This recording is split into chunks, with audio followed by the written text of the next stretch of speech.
Good afternoon, Jaime. How are you? I'm doing well, Joe. What are you up to? Nothing. So I did an interview recently with another agent, and he mentioned the techie agent. Okay. And we talked about before we start recording the guy who or girl who doesn't like to get behind the computer, doesn't like to get out from behind the computer, from behind their phone, builds this amazing presence online. It's fantastic, but it kind of stops there because for whatever reason, they don't want to get into the house, do the sales, or maybe they just don't know how. So what I want to talk to you about today is for those people who are talented at building an online presence, who are good at building a YouTube channel, which is more and more these days. What's the step? What's the process to actually converting it into a deal? Because I guess the reality is a real estate agent, you can't be all one thing. You kind of have to pull it all together. So let's talk about that today. I like that. I like that. It's so needed right now, especially as more and more content goes out into the world in the form of Instagram, Facebook, or Meta now, TikTok, YouTube.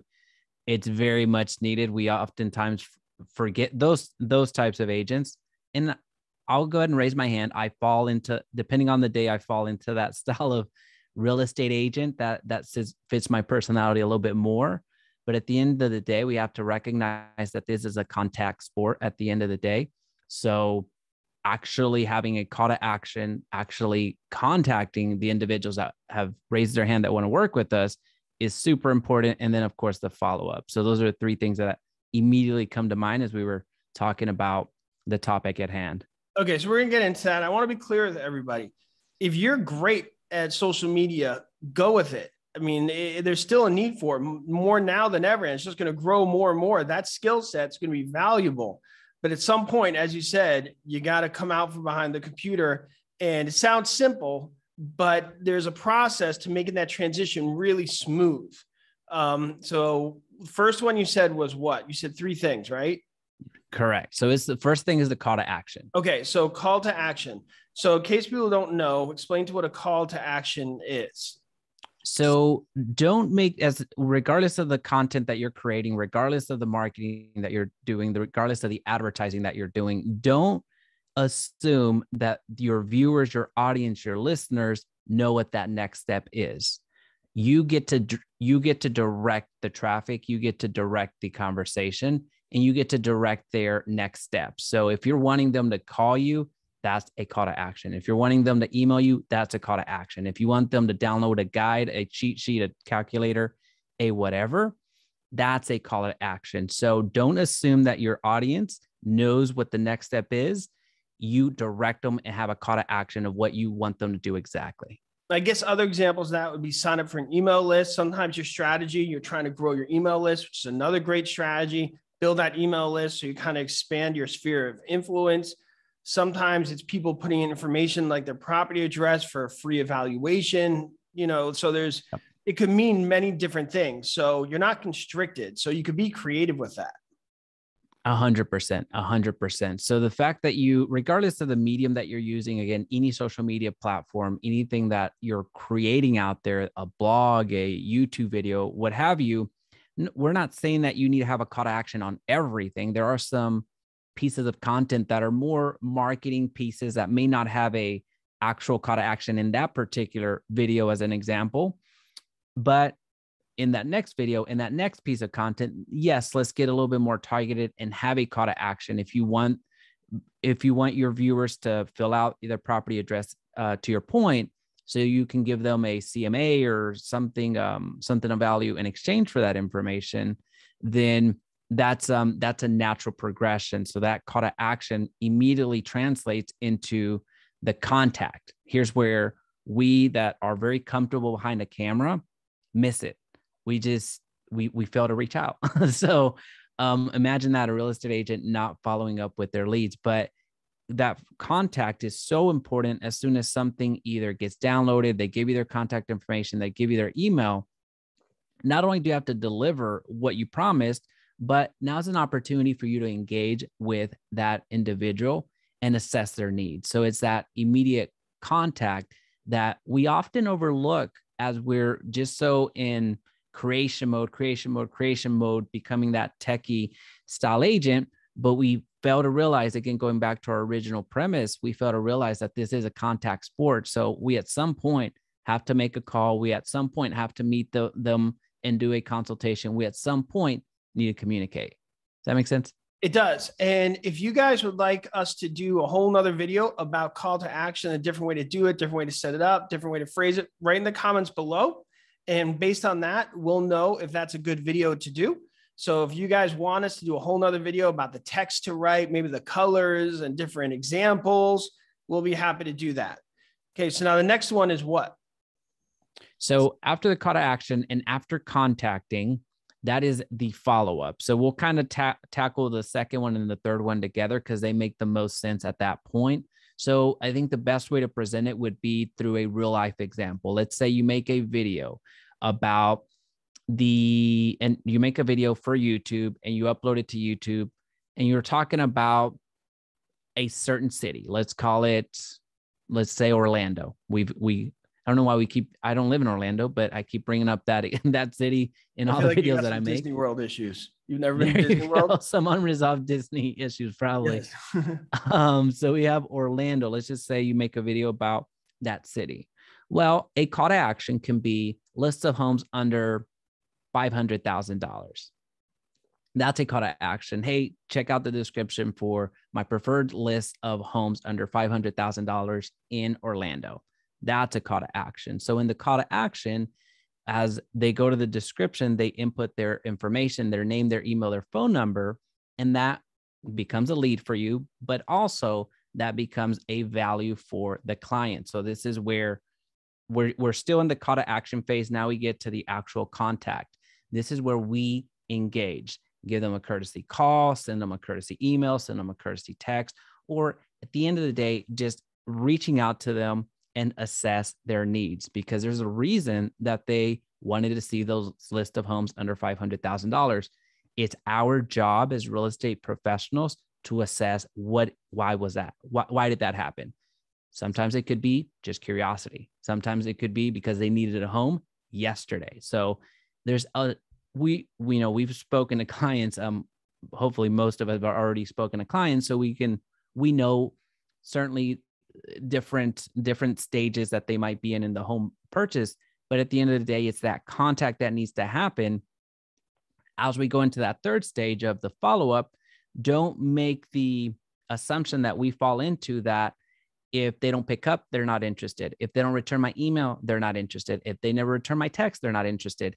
The follow-up is way more important. You're going to convert 80 times higher by you actually following up. Yes, you called that first time. So we're going from that second stage of contact into the third of the follow-up. Well, when we reach out for the first time, it might not have been a good time. They might have been working. They might have been doing X, Y, and Z. Well, that second call, that third call, that fourth call, that 10th call very rarely goes out. And that's really where we miss a lot of the leads that come through. And this is where you could blend your social media knowledge or YouTube knowledge, whatever it is you're using, with that actual contact. Because now you're talking about the follow-up 1, 2, 3 times. And that's the conventional old school agent way to do it, which is great. But now you also understand, as a social media guru, which many of you people out there are, is you could tag them in a post. You're like, okay, I know I have this person's ear. I see a property they like in Orlando. I could tag them. I could share it with them. There's subtle ways that go above and beyond what people used to have to kind of follow up and kind of stay in their ear. You could start to post stuff that you know they're interested in. You could be very creative in how you do it, trying to blend these things together, which is really what I'm getting at, with today's discussion, is how to blend them. So that follow-up, you could do the traditional ways, which you should do, are great, but hopefully you're also using the tags, the hashtags, the sharing, the rest of it to kind of, because the whole idea, correct me if I'm wrong, is once they express some interest, one way or another, stay in their top of mind. You want to be top of mind with them. And social media offers you this middle ground where you don't have to be like, hey, what's going on? Calling them and nothing. There's something in between now. No, you're absolutely right. And thank you for clarifying that, because we get stuck in let's backtrack. Those that are going to call, they call religiously and sometimes way more than they should, right? They become that ex of yours that just can't get over you. So they have to call you, right? But those that are going to call are going to be that way. Those that never call, they're going to be that way as well. So there's that medium of social media. There's different ways to get in front of the people once again. So those people that gave you their contact information, well, if you were sending them to a landing page to give you their contact information, which is the traditional way of doing it, well, you could have put a Facebook pixel or a Google tag. Not trying to get too molecular here, but these are retargeting mechanisms that you can now run ads on Facebook or Meta, Instagram, YouTube, Google Ads, and you're able to retarget those people and over again, where you don't always have to call, beyond the second or third, fourth call. You can be retargeting and be a little bit more effective with your ad spend and have that top of mind that you're alluding to, and the strategies of using the hashtags, tagging, friending the leads that come through. There's so many different ways, mechanisms for you to actually stay in front of your leads and those even that never converted and gave you their contact information. So you're absolutely right.